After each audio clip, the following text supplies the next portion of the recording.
Hello there. Welcome to my channel, Ngobani Zondo. We're still talking about ASAP and economics, economic growth. How can we go around this economic problem in Zimbabwe? Alright, this video, I want to talk about something interesting. There's something that I said in the previous videos, but so I think it needed its own video. I said that for any economy to grow, only credit growth can take it there. You cannot grow an economy by paying back your debts. Okay, you grow an economy of a country by increasing debt. Now, I'm going to give you an example of an economy. I'm going to give you three economic players. One is the bank, the second is producer, the third is consumer. It's just a theory that let me not say I came up with, but perhaps it's already known. But anyway, there. I hope you can see it. Can you see? Yeah. The bank on top there. And producer, we put a B because I see that a consumer with a C. Now can you see bank, producer?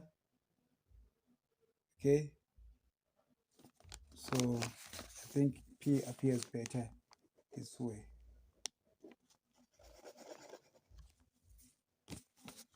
Alright, that's producer, consumer. Let me change the consumer because the way it appears to you is different from the way I'm writing. Right, you've got producer there on your left, consumer, and bank on top. I want to illustrate some economic theory that's going to help us build Zimbabwe. You see bank there. Let's say the producer wants to produce something. The consumer is also the employee. Let's do the same thing. Consumer and employee is one person, is one thing. So the producer needs $100 to produce something. He goes to the bank, borrows $100 from the bank gives him, and then goes to this guy, employee, which is also a consumer. I'll show you why. The employee charges $100 for the job to be done. Okay, so the producer gives the $100 to the employee. All right, so the employee gets that $100, but he has given the producer what? A job. The employee has worked from the producer. He got paid $100, and the producer got that $100 from the bank. And the producer now has got a product. Now the producer needs to sell that product, let's say at a profit of $50, at $150. Now he sells back to the consumer for $150. But take a look at this economy. There was no money to start with. The money was zero. The only money that we have in this economy is $100 that was created by the bank. What did the bank get it from? From the pigment of its own imagination, just like Jerome Powell. You understand? So there was nothing, basically. It's fiat currency. He just writes a bank deposit. It just says, P, you now have got $100. Because what? Because I'm the god of money. I just declared money into existence. By the way, for those of you who do not know, that's where money comes from. It doesn't come from trees. Central bank governors just declare it into existence. That's why there's hyperinflation in Zimbabwe. Because Magoja and Mnangagwa are declaring too much money into existence because they can. That's what central banks do. Their job is to make sure that they do it properly. And I explain to you how. So that this $100 that the bank put in the hands of P is now in the hands of E. Remember, E and C is one person. He's an employee and also the consumer. So, but now the bank is owed $100. Okay, that's an asset. Producer now doesn't have money anymore. They gave to the employee, but he is carrying a product that cost him $100. All right. Now the consumer is the one who has to buy that product. So the producer, because he wants to make a profit, he says that I am selling my product for 150. The consumer that see on your right, sorry, since nobody gives me money for doing all those things, I only have one phone, I only have two hands, but one hand is holding the phone, the other one holding the paper. So excuse me if the quality of this production is poor. You should have invested in it anyway. Holy is God. How can I work so hard for your own country, but you don't even invest? Huh? Anyway, let's move on. So the producer sells for 150 to C. To C. Now, here's the question. Since there's only $100 in the economy, and the producer is demanding 150, and the consumer wants to buy for 150, where is the consumer going to get the $50 from? Because it's got only $100. So do you see, saying I good that for profitability to happen to the producer, the consumer, who's also an employee, must have more money than the cost of production. He needs 150, but the consumer only has 100 because the cost of these wages was worth only $100, and they have $100. But the product now that cost $100 to produce, where the selling price of it is not $100, it's 150, and the consumer needs that good. What do they get $50 from? I will tell you where they get it from. The consumer goes to the bank and borrows $50 from the bank, so that 100 plus 50 becomes 150 and gives the producer 150. Now, when the producer gets that 150, the producer has to pay back 100 to the bank. Let's just say the interest rate is zero for simplicity purposes. The interest rate is zero. So the producer pays $100 to the bank, and he is left with how much? With $50 as profit. Now, let's look at the accounting. The bank which gave $100 to P has got his $100 back. The bank which gave 50 to C still has got that 50 outstanding. So as far as the bank is concerned, it actually that $100. Remember that $100 came from the pigment of its imagination. It's called monetary expansion. Now that the bank has got the $100 back, it can just destroy it, bring it back to non-existence. It's called monetary, what is it called, by the way? Monetary compression, contraction, monetary contraction. Okay, basically that's what happens with monetary contraction. So the money is destroyed, but the $50 that is gone, let's see, is going to P. So you will see now that P has got $50. Okay, let's move on. I want to show you something interesting. The same thing happens again. The producer has to produce again. Since he doesn't have $100, he goes to the bank, let's just say, to borrow that $100. He banks the 50 on the side, borrows $100, does the same process again, gives the $100 to employee, and then employee makes a produce that costs $100.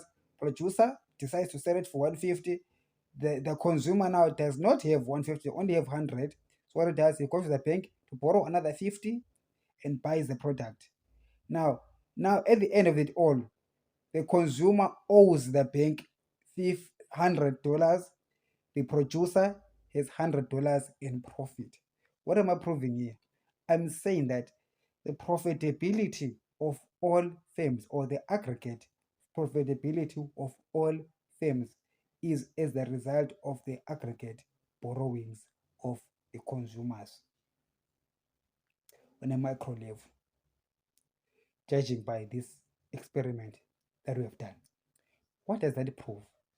It proves that for the producer to keep on accumulating wealth, which is profit, his consumer, who is also the employee, must supplement his earnings by borrowings in order to increase the profits of the producer. So what I'm saying that economic growth, GDP growth, can only happen under a system whereby there is more borrowings into the system. But these borrowings have to come for the purposes of production. Remember that when P took $100 from the bank, he just didn't put it in his pocket and look for something to expend to eat. He invested it. So there's a difference. When you take money from the bank to invest it, that is good borrowing.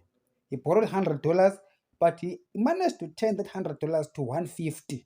Now, that's what you need when you print money. Print money to make profit. But then you look at C. C, the consumer, also borrowed money from the bank, but they borrowed that money to consume, not to invest. So the money that C got from the bank to consume, but not for investment, ends up being part of the profits of the producer. So all producers who make profits, their profits are actually the borrowings of the consumers who were borrowing for the sake of consumption and not for investment. Isn't that an amazing enlightenment of our economic system, how it runs? So you can clearly see that the only way for the producer to keep on making profit, for the GDP to increase, is for consumers to keep borrowing from the bank for the sake of consumption. However, that for that consumption has to come after the producers were the first to borrow from the bank for the purposes of investment. So therefore, in an economy, we will need our government and everybody to bring money into existence for the purposes of production. And if we can produce and make a profit from there, well, in a bigger economy, the employee can be a Zimbabwean whom we give $100, but the consumer does not necessarily need to be a Zimbabwean. It could be a foreigner who will borrow somewhere else and transfer the wealth of other countries and bring it to our Zimbabwean nation. Essentially, ESAP was trying to do that. That was the ideology. But I say that it is the implementation that was the problem. The road to get there was not the right road. The road to get there was the wrong road.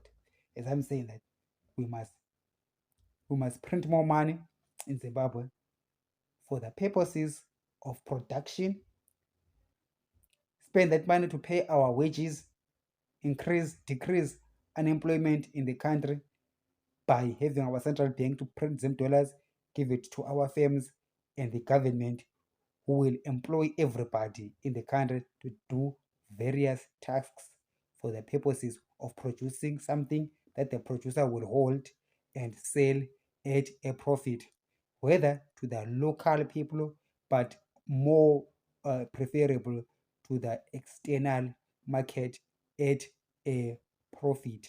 And the external market, where do they get the money from to pay us? They will get it from their systems. So in this way, our system will be sucking money from other people's systems so that it will become wealthy. That's how you get your nation wealthy. That is why we Zimbabweans are poor, because at the moment the Zimbabwean consumer is paying a lot of money into buying from China, but at the same time, we are not earning from China. We need to earn from China. We need to earn from the United States, earn in the UK. We're doing a good thing there. But we also need to increase our productivity and sell to them, to the foreign markets. This is a simple way of how we can improve our Zimbabwean economy. Good evening.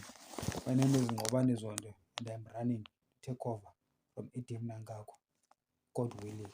Have a good evening.